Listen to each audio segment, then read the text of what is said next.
Hi guys. So I got off of work a few hours ago.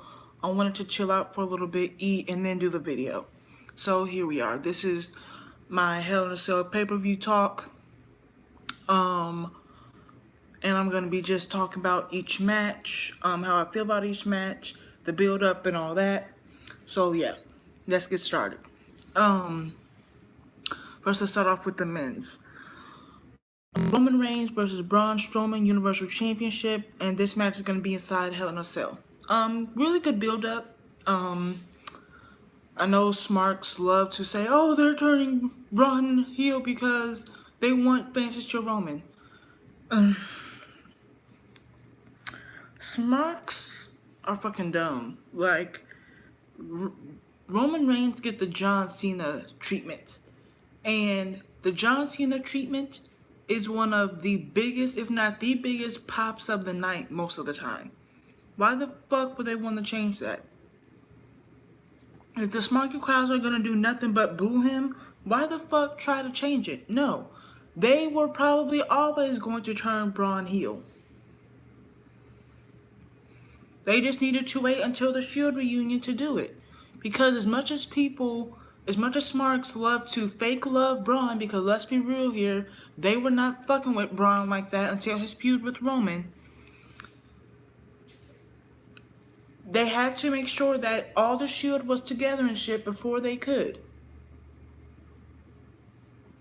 And I totally and completely understand that. You need a big heel. And now that Brock is gone, Braun is that perfect person for Raw. They were probably always going to turn him heel. They just needed to get Brock's ass out the way for them to do it. And put the Shield together for it to work. Because if you look at all the components, everything is working out well. Everything is coming together. Once again, y'all motherfuckers complain about something the day or the week after it happens and you don't let shit simmer. You want shit to happen right then and there, but then y'all the same motherfuckers complain about long-term booking.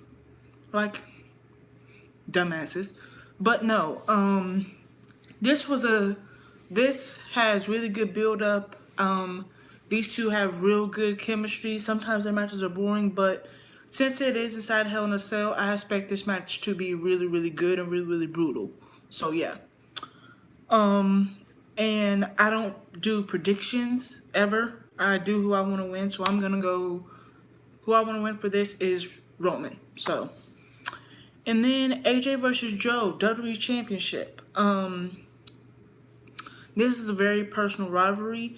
As everyone knows, I'm not into the indies like that, and when I do really get into the indies, I guess you can say, it's only women. Like, I'm literally only interested in the indies now because of the women, and even then, I'm not buying their shows. I'm not going out to look for them or look for networks or anything like that. I look the shit up on YouTube. So I know people are like, "Oh, this is so much better than the TNA shit." I don't watch TNA. Me personally, I think TNA fucking sucks monkey balls. But I understand why people from TNA that watch their feud there, might love their feud here. Me personally, I like their feud. I don't love it, but I like it. So, it has really good build up. They have really good chemistry together. I feel like this is the best that both of them have ever been when it comes to mic work. So yeah. My pick for this is AJ. Randy versus Jeff Hell in a Cell match. Decent build up, you know.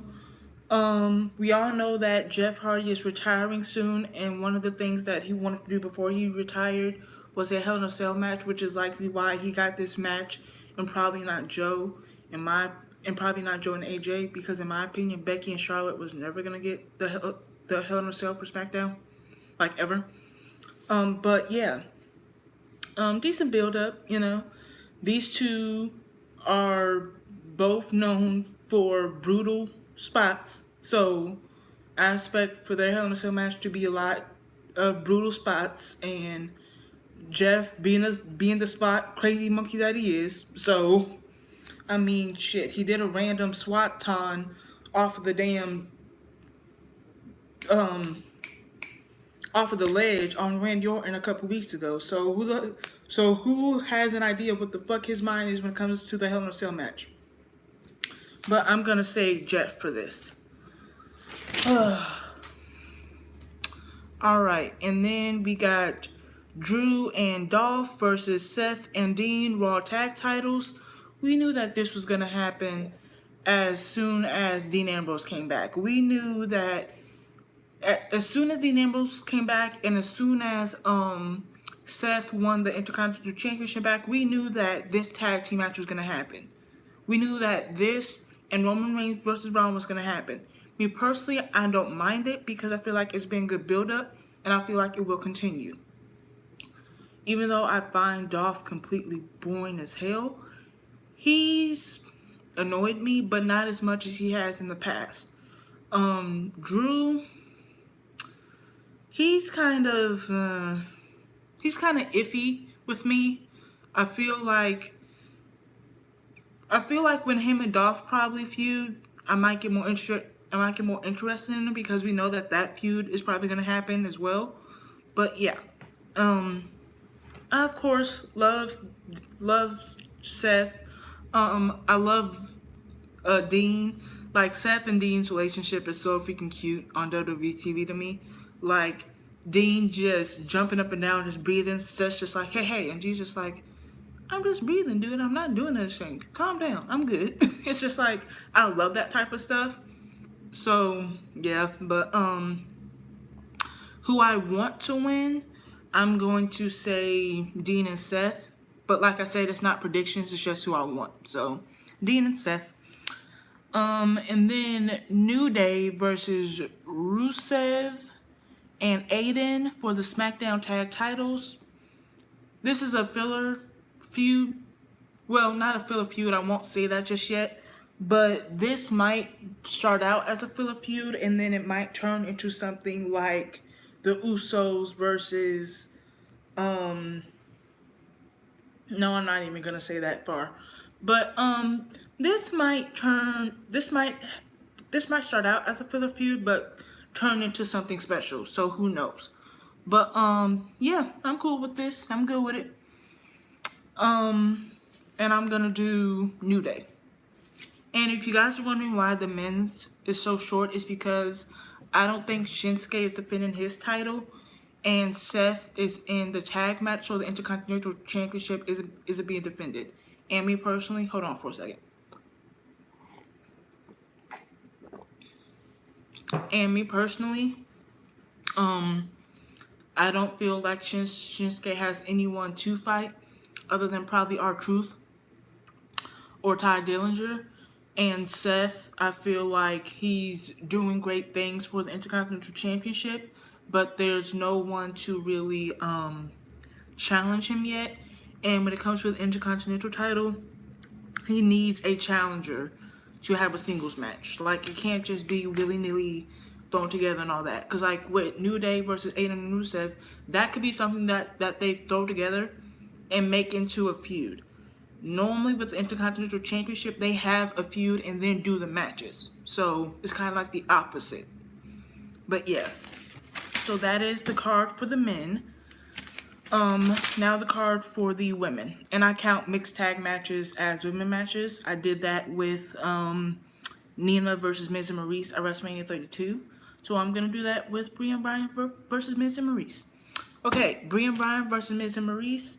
Me personally, I feel like this helped. I feel like the addition of Brie and Maurice not only made sense in the storyline for a lot of different reasons, despite what Smarks want to believe, but it also helped a lot of women that I know personally and that I see online come and watch the feud. Like, I see a lot of guys talk about how, like, people hate this feud, but yet this is probably the only feud that got my girlfriend to watch wrestling with me. Like, this and a couple other things is the only reason why she watches wrestling with me. So it's like, don't knock it just because you personally don't like it or you personally can't get into it.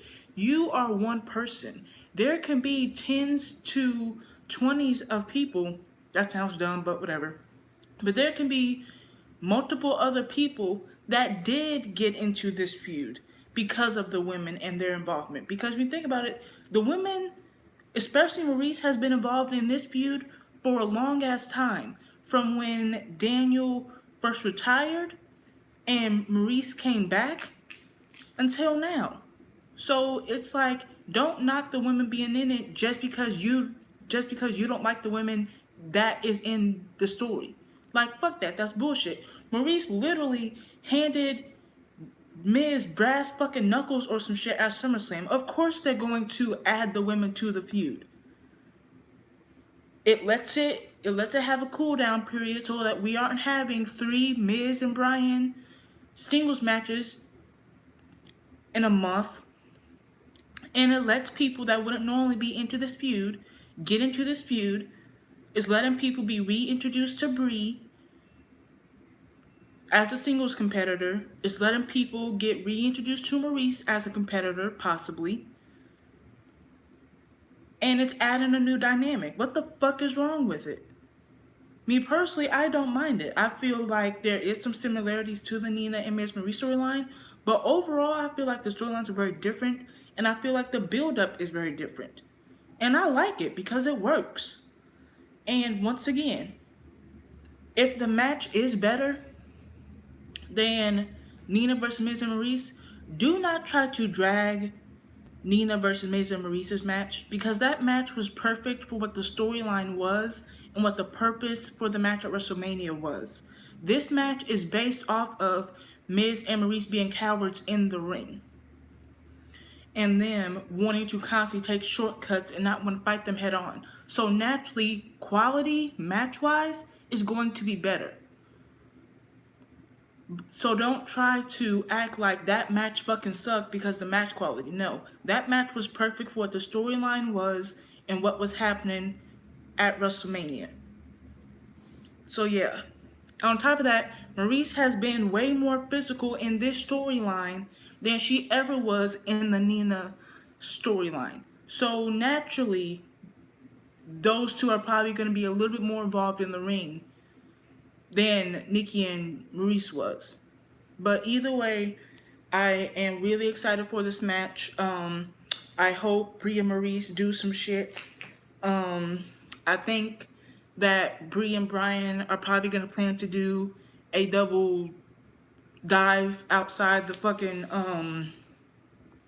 outside to Miz and Maurice at some point, which ain't surprising. I mean, Nikki did a suicide dive to the Miz at WrestleMania. Brie did suicide dives on Raw. She needs to work on them, but she did them, so she likely want to practice. And Bryan did a couple in his matches with Andre, so I could see them doing something like that. But yeah, I feel like the build has been good. I feel like it's helped add a new dynamic, and I'm gonna go with Brie and Bryan for this. And hopefully, Brie and Maurice can venture off into their own feud. You know, because like I said, like I read the rumored Evolution card. Brie and Maurice isn't on there. And like I said, I didn't mind the match being on there because I felt like those are two women that have helped pave the way, and they deserve to show a chance and they deserve to show why they helped pave the way. That's why I did not mind the match being on there, if it was true. But since it wasn't on the rumored card, and we don't know yet, I wouldn't mind that match being on the TLC pay-per-view or the TLC pre-show. I would not mind that. They could still do that singles match. So yeah. But Maurice also says she doesn't want to be an in-ring competitor anymore. So who really knows? Maybe this is the only storyline where Maurice wants to wrestle. So, excuse me. Sorry. Who knows? But I'm going to go Brie and Bryan for this one. Ronda versus Alexa, Raw Women's Championship. This match, I feel like, well, first of all, the build-up, I feel like, has been very good. I feel like it's put both characters over. Ronda hasn't overshadowed the division in the way that a few other women have. Other women are still getting spotlight. Ronda has been booked fairly, in my opinion. Um, and I feel like since they probably worked a lot more together and all that at house shows and all that, the last few matches that both of them have had, um, we've seen kind of the story that they might go with. Alexa with the possibly doing the arm bar and breaking Ronda's arm, and targeting the body part of Ronda. So the match quality will hopefully be better. And I hope so, especially on Alexa Bliss's part, because Ronda can continue to improve. Alexa has been on the main roster for for almost 3 years, and her in-ring work has regressed immensely. So hopefully this feud and her match with Trish help step up her in-ring work. Because like I said, I've been impressed with her last couple matches. So hopefully she keeps that up. But I'm going to go Ronda, because I want to see Nikki versus Ronda at Evolution. And I love Alexa, but I'm tired of her in the title picture. I do feel like she would be a good contender for the women's tag titles, though, if that's true, which I also talked about on the Women's Rumors video on Wednesday, so check that out. And then the last women's match is Becky versus Charlotte, SmackDown Women's Championship. This match I am excited for. Me personally, and this is just me personally, I never felt like Becky and Charlotte had the chemistry that Charlotte or Sasha or Charlotte or Nikki had. I always felt like Becky and Charlotte matches are very similar to Becky and Natalya matches. And that's not bad. It's just, to me, those matches are kind of boring. Technical wise, they are amazing, of course. But entertainment wise, I'm bored a lot of the time. I'm not excited. I want the match to end like 10 minutes in.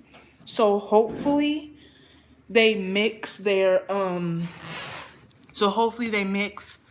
Charlotte's power and athletic side and Becky's submission specialist and mat wrestling style in an entertaining way. Because I've seen matches where both women have that type of style and the match is entertaining. So hopefully they will be able to do that. Also,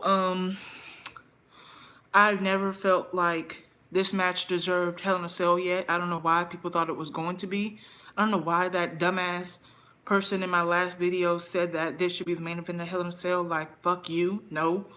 But I am excited for it.